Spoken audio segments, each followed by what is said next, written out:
Mr. Foreign Minister of Pakistan, Bilawal Bhutto Zardari, welcome to Al-Arabiya, sir. Thank you for having me, sir. Thank you. I'd like to start by talking about the Pakistan floods. We have all seen the pictures, we have seen the destructions, 1,500 people there lost their life, 33 million displaced by the raging floods starting at the end of August. What is the situation now on the ground? Thank you, sir. It's a very dire situation right now. The climate catastrophe that we are facing is truly one of apocalyptic proportions. We all know the story of Noah's floods, that they say that it rained for 40 days and 40 nights. Well, in Pakistan, our monster monsoons started in early June and ended at the end of August.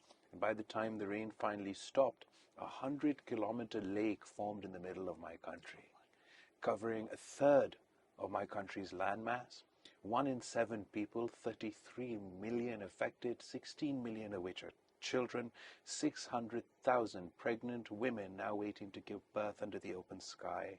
This is a compounding tragedy because not only do we have to deal with the initial impacts of the flooding, we also are staring at a potential health crisis with waterborne diseases spreading at epidemic rates across the affected areas. Then with more than 4 million acres of standing crop destroyed, we're potentially staring at a food security crisis. And to top it all off, we just engaged with our agreement with the IMF.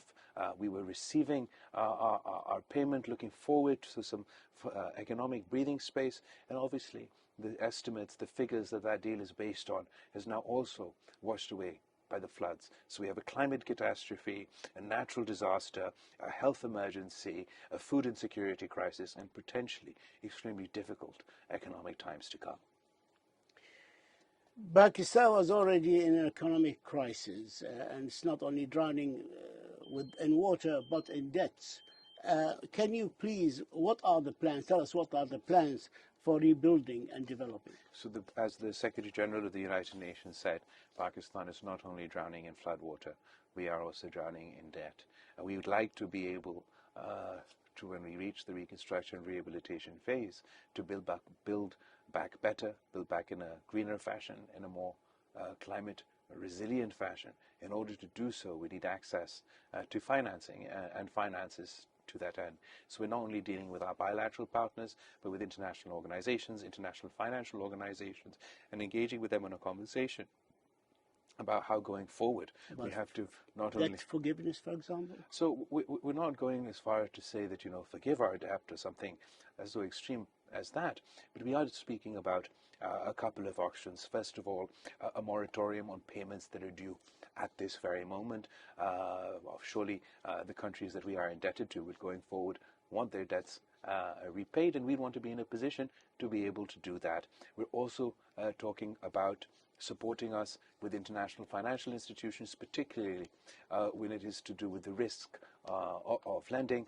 And thirdly, a conversation that the UN Secretary General has been having for quite some time is about the concept of debt swap, and swapping debt and spending that money instead of paying into the debtor country to spend it on SGDs. We'd like to see sort of a similar formula of a debt swap, but instead of SDGs, we'd focus on greener projects, on green infrastructure, on climate resilient infrastructure, and many of the larger countries have this on their agenda now. So this is a way where those carbon-producing countries, industrialized countries, because Pakistan produces 0.8% of the carbon footprint, but we are now one of the 10 most climate-stressed countries on the planet.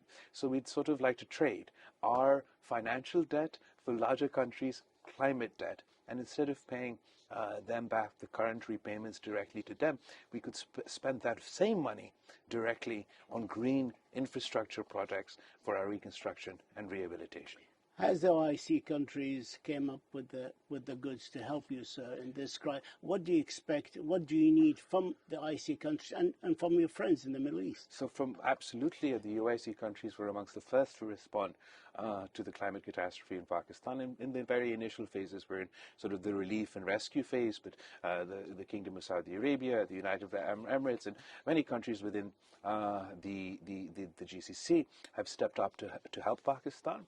At the moment, we've only launched our flash appeal to do with the immediate needs of rescue and relief. Going forward, when we have conversations about reconstruction and rehabilitation, we have a damage needs assessment completed from the Pakistan, and then we'll re-engage with our partners and work together, because surely this is a crisis of global making, and its solution has to be global. You made it very clear. I have only 2 minutes. You made it very clear concerning your commitment to the rights of the people of the Kashmir and their rights for self-determination.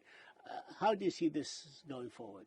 Well, as the chair of the Council of Foreign Ministers of the OIC, we obviously highlighted this topic significantly at our OIC annual meeting and our Kashmir group meeting on the sidelines. I think what's made the issue particularly difficult is the recent unilateral actions by India on August 2019, where they tried to unilaterally and illegally undermine the disputed status of this region, and then pushing forward with converting the last area of Muslim majority within their region into a minority in their own land. These things are totally unacceptable for us. We like to be in a position to deal with India, to talk with India, to live peacefully with our neighbors, to solve the Kashmir dispute. But it can only do so if India walks back its extremist positions on Kashmir and on Islamophobia.